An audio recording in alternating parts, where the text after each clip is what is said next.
السلام علیکم، بسم اللہ الرحمن الرحیم۔ ہمارے معاشرے میں پڑھے لکھے ان پڑھوں کی تعداد روز بروز بڑھ رہی ہے۔ آئے روز ہم دیکھتے ہیں کہ ہمارے ارد گرد کئی لوگوں کی شادیاں ہوتی ہیں اور کئی لڑکیاں نیل پالش لگائے ہوئے غسل کر لیتی ہیں، جبکہ کئی دن وہ ناپاک رہتی ہیں، اور کچھ نے تو آرٹیفیشل نیل فکس کروائے ہوتے ہیں جو 1 یا 2 دن کے لیے ہوتے ہیں، جس کی وجہ سے وہ پاک ہی نہیں ہوتی۔ ماؤں کا فرض بنتا ہے کہ انہیں یہ سب کچھ شادی سے پہلے سکھا کر شوہر کے گھر بھیجیں۔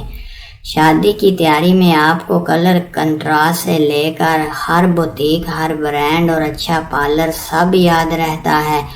پوری دیانتداری سے اپنا وقت کپڑوں اور جیولری سلیکشن میں صرف کرتی ہیں۔ اپنے مطلب کی ایک چیز ڈھونڈنے میں پورے دن کا ضیاع بھی گوارا ہے۔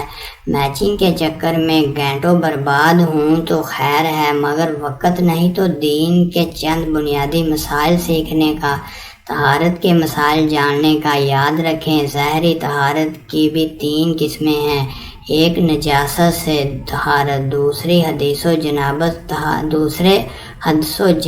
سے طہارت، اور تیسرے ان چیزوں سے طہارت جو بدن میں بڑھ جاتی ہیں، جیسے ناخن، ناپسندیدہ بال وغیرہ۔ پہلی قسم ظاہری نجاست اور پلیدگی سے جسم، لباس اور جگہ کو پاک صاف کرنا ہے۔ دوسری قسم جن حالتوں میں غسل یا وضو واجب ہے، ان حالتوں میں غسل یا وضو کر کے شرعی طہارت و پاکیزگی حاصل کرنا ہے۔ اور تیسری قسم جس کے مختلف حصوں میں جو گندگی اور میل پیدا ہوتی رہتی ہے، اس کی صفائی کرنا ہے، جیسے ناک، دانتوں اور ناپسندیدہ بالوں کی صفائی۔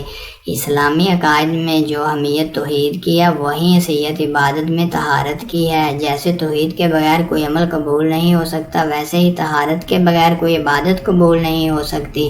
جس طرح ہم توحید کو مذہبی اعتقادات کا اصل اصول سمجھتے ہیں، اسی طرح طہارت پر اپنی عبادت کا دار و مدار بھی مانتے ہیں۔ حدیث نبوی ہے صلی اللہ علیہ وسلم: لا ينقلب اللہ صلاۃ بغیر طہور۔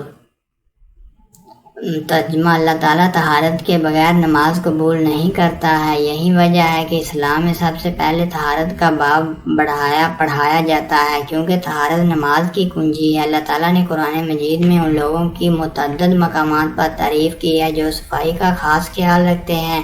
اس صفائی کی وجہ سے اللہ ان سے محبت بھی فرماتا ہے۔ اللہ فرماتا ہے: ان اللہ یحب التوابین و یحب المتطہرین۔ بلا شبہ اللہ تعالیٰ توبہ کرنے والوں اور طہارت اختیار کرنے والوں کو پسند کرتا ہے۔ اللہ تعالیٰ ہمیں عقائد و اعمال کی پاکیزگی کے ساتھ ساتھ ظاہری و باطنی ہر قسم کی نجاسوں سے طہارت و پاکیزگی اختیار کرنے کی توفیق سے نوازے۔ آمین ثم آمین۔ ان ماؤں سے گزارش ہے، اللہ کے لیے کچھ وقت نکال کر اپنی بیٹیوں کو جنابت و طہارت کے مسائل بھی سکھا دیا کریں۔ اگر آپ کو ویڈیو اچھی لگے تو پلیز چینل کو سبسکرائب ضرور کیجیے گا۔